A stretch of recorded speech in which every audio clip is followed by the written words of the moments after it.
전 세계 최고 병원 중 하나인 존스 홉킨스 병원의 연구에 따르면 운동 능력과 인지 능력을 향상시키고요.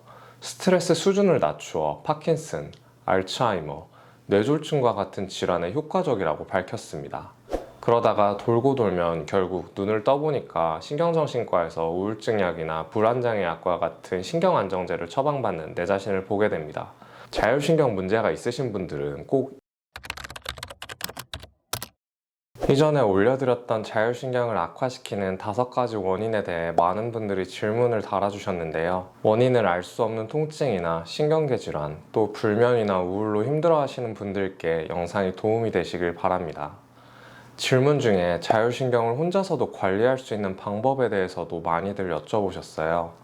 그래서 오늘은 자율신경을 회복시키는 습관을 알려드릴 건데요. 사실 너무 당연한 습관들이지만 생각해보면 이렇게 실천하고 계시는 분들은 10명 중 한 분도 안 되실 거예요.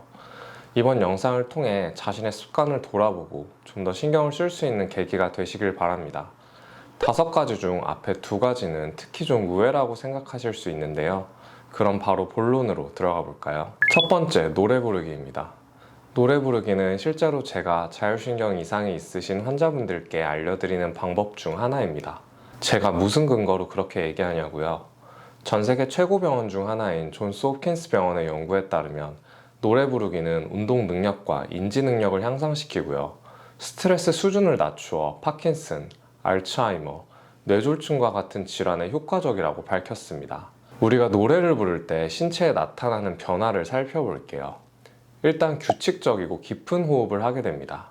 보통 자율신경 실조증 환자분들은 호흡을 너무 짧게 이렇게 하는 경우가 굉장히 많은데요. 이렇게 짧고 빠른 호흡은 교감신경계를 활성화시키고요. 산소와 이산화탄소의 교환이 잘 일어나지 않게 되고 목 어깨의 근육을 긴장하게 만들어서 뻐근함과 통증을 유발할 수 있습니다. 그래서 노래를 부르면서 하는 규칙적인 심호흡이 긴장된 교감신경을 다운시키면서 동시에 부교감신경을 올려줘서 균형을 맞출 수 있어요. 여러 연구에서 노래 부르기가 심박변이도 검사에서 부교감신경계를 활성화시킨다는 결과가 보고되었고요. 스트레스를 낮출 뿐만 아니라 불안정한 감정을 조절하는 데 도움이 되었다고 밝히고 있습니다. 영국 랭커스터 대학교에서 통증 환자들을 대상으로 합창을 하는 실험을 진행했는데요. 참여자들은 모두 다양한 원인으로 인해 오랫동안 통증 질환을 앓고 있던 환자들이었습니다. 놀랍게도 합창을 하는 중간부터 그리고 합창이 끝난 후까지 통증이 상당히 줄어들었다고 참여자들이 답했는데요. 연구진들은 노래하는 행위 그 자체, 그리고 다른 사람들과 같이 교감하며 합창을 하는 행위가 엔돌핀 분비를 일으키면서 통증을 줄여주었을 거라고 말했습니다. 두 번째는 긍정적인 생각을 하는 건데요. 여기서 플라시보 효과를 생각하시는 분들이 계실 텐데 아닙니다. 일단 우리가 긍정적인 생각을 할 때와 부정적인 생각을 할 때는 나오는 뇌 호르몬이 완전히 다릅니다. 긍정적인 생각을 하면 뇌에서는 세로토닌과 도파민이 분비돼서 행복감, 안정감, 동기부여를 일으킵니다. 그리고 이런 생각을 할 때 뇌를 MRI로 촬영해보면 전두엽이 활성화되는데요. 전두엽은 우리가 인내심을 잘 유지할 수 있게 해주고요. 또 감정을 잘 컨트롤하는 능력을 담당합니다. 그래서 스트레스 상황에서도 당황하거나 아니면 섣부른 결정을 내리지 않게 해주고 평정심을 유지할 수 있게 도와주는데요. 긍정적인 생각을 하는 것만으로도 인내심을 잘 유지하고 또 감정을 조절할 수 있게 되는 거죠. 또 긍정적인 생각을 하면 스트레스 호르몬이 감소된다는 연구도 보고되었고요. NK세포라고 하는 면역세포 활동을 증가시켜서 면역력이 증가하고 감염을 예방하는 효과가 있다고 밝혀진 바 있습니다. 자율신경과 관련해서 긍정적인 생각을 하면 교감신경을 낮추고 부교감신경을 높인다는 연구도 있긴 한데요. 아직 자율신경 분야가 완벽히 다 밝혀지지 않았다 보니 둘의 연관성에 대한 연구가 많지는 않습니다. 다만 지금까지 연구된 뇌과학 연구를 보면 자율신경의 균형을 조절하는 데도 충분히 도움이 될 수 있다고 생각해 볼 수 있습니다. 제가 말씀드리기가 조금 조심스럽긴 한데 자율신경 실조증 환자분들이 사실 이 병원 저 병원 또 이런저런 검사, 치료를 엄청 많이 받아보시는 경우가 많아요. MRI, CT는 물론이고 또 의료기관이 아닌 어떤 건강을 다루는 비전문가에게 치료를 받아보시기도 하시고 근데 이건 당연한 거거든요. 검사를 해도 어떤 원인이 잘 나오지 않고 그러다 보니까 치료 방법도 어렵고 그러다가 돌고 돌면 결국 눈을 떠보니까 신경정신과에서 우울증 약이나 불안장애 약과 같은 신경안정제를 처방받는 내 자신을 보게 됩니다. 그래서 심적으로 굉장히 지쳐 있으신 경우가 많습니다. 자율신경 문제로 저를 찾아오신 환자분들도 대부분 진료실에 들어오실 때 어깨도 쭉 처져 있으시고 목소리에 힘도 많이 없으세요. 그런데 이렇게 여러 환자분들을 보다 보면 그래도 치료에 임할 때 나을 수 있다는 긍정적인 생각을 가지신 분들이 계시거든요. 그런 분들이 처방해드린 약도 안 빠지고 잘 챙겨 드시고요. 제가 알려드리는 운동, 생활 습관들을 잘 따라 하시거든요. 그러다 보니까 아무래도 치료가 잘 되시는 분들이 부정적인 생각을 하시는 분들보다 많은 게 사실입니다. 그리고 위에서 말씀드린 것처럼 실제로 긍정적인 생각을 하는 게 통증을 줄이거나 세포가 회복되는 데 도움을 줄 수 있다는 게 연구로 밝혀져 있고요. 저도 사실 그렇게 긍정적인 성격은 아닌데요. 그래도 부정적인 생각을 하는 게 증상이 나아지는 데는 전혀 도움이 안 됩니다. 그래서 내가 치료를 받든 아니면 스스로 관리를 하든 앞으로 나아질 수 있다는 긍정적인 생각을 꼭 하셨으면 좋겠습니다. 세 번째, 8시간 수면입니다. 수면 이야기는 자율신경 실조증에서 빼놓을 수 없는데요. 자율신경은 우리 몸의 체온, 호흡, 맥박을 조절하는 신경계이죠. 그리고 교감신경, 부교감신경이 있습니다. 그런데 교감신경, 부교감신경은 각각 따로 있는 게 아니고 서로 상호작용을 해요. 그러니까 교감신경이 높아지면 상대적으로 부교감신경이 떨어지는 경향이 좀 있고요. 반대로 부교감신경이 높아지면 교감신경이 좀 떨어집니다. 교감신경과 부교감신경이 적절한 밸런스를 이루는 게 자율신경에 가장 좋은데요. 잠을 하루만 못 자도 이 자율신경계의 균형이 바로 깨져버립니다. 한 연구에서 건강한 성인을 대상으로 24시간 동안 잠을 재우지 않았을 때 나타나는 변화를 측정했는데요. 24시간 이후 참가자들은 스트레스를 의미하는 코티솔 호르몬의 수치가 상승했습니다. 코티솔은 스트레스 호르몬이라고 불리는데 이 호르몬 수치가 높아진다는 건 신체가 각성이 되었다는 뜻이에요. 많은 연구들에서 하루에 7시간에서 8시간 정도 자는 게 가장 좋다고 이미 수없이 밝혀져 있거든요. 이것보다 적게 자거나 또 오히려 많이 자는 사람들이 평균 수명도 짧고요. 심혈관 질환도 잘 걸리고 뇌 기능도 떨어집니다.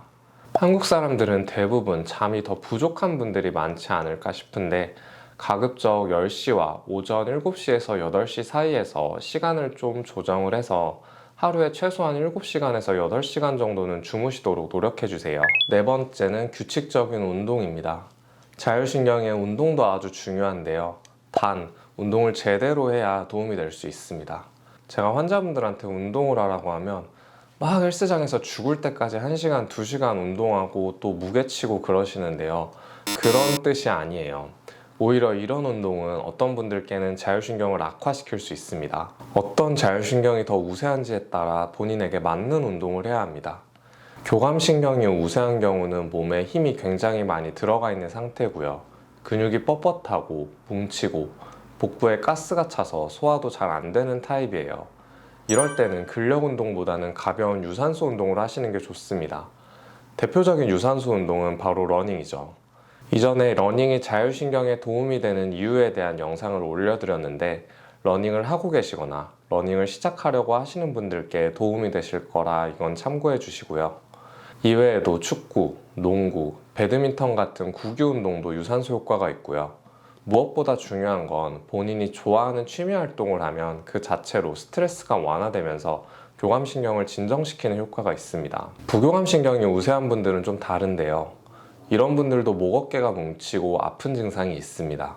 그런데 교감 우세형과는 형태가 다른데요. 이런 분들은 근육이 너무 힘이 없고 약해서 통증이 발생하는 케이스거든요. 또 똑같이 소화가 잘 안 되는데 이 위장을 둘러싸고 있는 내장근의 힘이 약해서 음식물이 위에 들어와도 소화시키는 힘이 약합니다.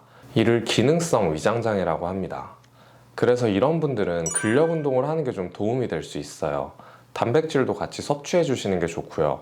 단, 1시간 이상의 무리한 고강도 운동은 자율신경 건강을 관리하는 입장에서 봤을 때 좋지 않습니다. 꼭 땀을 많이 흘리고 지칠 때까지 운동을 해야 효과가 나는 게 아니니까 무리하지 않으시길 바래요. 다섯 번째, 당질 제한 시기입니다. 규칙적이고 건강한 식사를 하는 게 너무 당연히 자율신경에 좋겠죠. 그런데 어떤 시기를 하는 게 좋을까요? 바로 당질 제한 시기입니다. 당질이 뭐냐면 바로 탄수화물이에요. 탄수화물은 분자 구조에 따라서 두 가지로 나뉘는데 이 구조가 얼마나 복잡한지에 따라 단순 탄수화물, 복합 탄수화물로 구분됩니다. 단순 탄수화물은 포도당, 과당, 설탕 등이 있는데 주로 과자나 인스턴트 음식과 같은 초가공 식품과 음료수에 들어있는 액상과당이 해당됩니다. 복합 탄수화물은 곡류, 감자, 고구마, 콩 등에 들어있는 탄수화물인데 이런 탄수화물은 일명 질이 좋은 탄수화물이라고 불립니다. 그래서 우리가 당질 제한 시기를 할 때 먹으면 안 되는 나쁜 당질은 바로 단순 탄수화물입니다. 이 나쁜 당질이 몸에 들어오면 혈당을 급격하게 올리고요. 교감신경이 갑자기 확 올라갑니다. 이러면 인슐린이 갑자기 대량으로 분비되면서 혈당이 급격하게 올랐다가 떨어지는 혈당 스파이크도 발생하고요. 이때 동시에 스트레스를 받으면 나오는 코티솔, 아드레날린 호르몬이 분비되는데 이게 교감신경 항진 작용이거든요. 또 반대로 부교감신경이 억제됩니다.